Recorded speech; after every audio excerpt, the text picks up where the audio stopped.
Bienvenue sur InfoLive TV, voici l'actualité du dimanche 13 avril.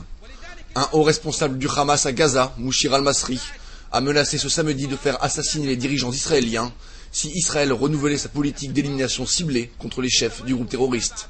Il a ainsi déclaré qu'en cas d'élimination d'Ismaël Haniyeh ou de tout autre leader, le Hamas se vengerait sur la base d'un chef pour un chef et d'un ministre pour un ministre. Fin de citation.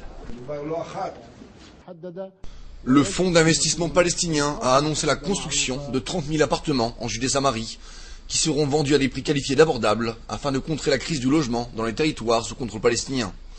Selon un responsable du Fonds palestinien, le projet s'élèvera à un coût total de 2 milliards de dollars et inclura notamment des investissements privés et de particuliers. L'annonce officielle de ce projet devrait avoir lieu au mois de mai.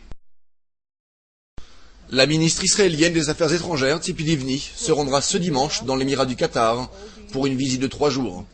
Madame Livni prendra notamment part au forum de Doha sur la démocratie, le développement et le libre-échange, une première pour un ministre israélien.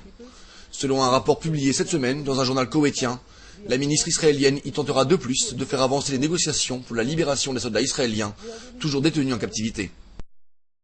De nouveaux rebondissements dans l'enquête sur la mort d'Imad Mouranieh, le chef opérationnel du Hezbollah, tué à Damas le 12 février dernier. Selon un magazine libanais, Al-Shira, publié hier, les services de renseignement syriens auraient arrêté et exécuté il y a 2 semaines 2 officiers syriens à Damas en raison de leur supposée implication dans la mort d'Imad Mouranieh. Enfin, 2 roquettes Qassam, tirées par les organisations terroristes palestiniennes de la bande de Gaza, se sont abattues cette nuit sur la ville de Sderot, quelques secondes après l'activation du système alerte rouge. Les 2 roquettes, qui se sont abattues dans des terrains ouverts, n'ont causé ni dégâts ni blessés. 2 roquettes s'étaient déjà abattues sur la ville ce mercredi, quelques heures seulement après l'attentat perpétré par le Hamas au terminal de Nahal Oz. Merci de nous avoir suivis sur InfoLive TV. Très bonne journée à tous.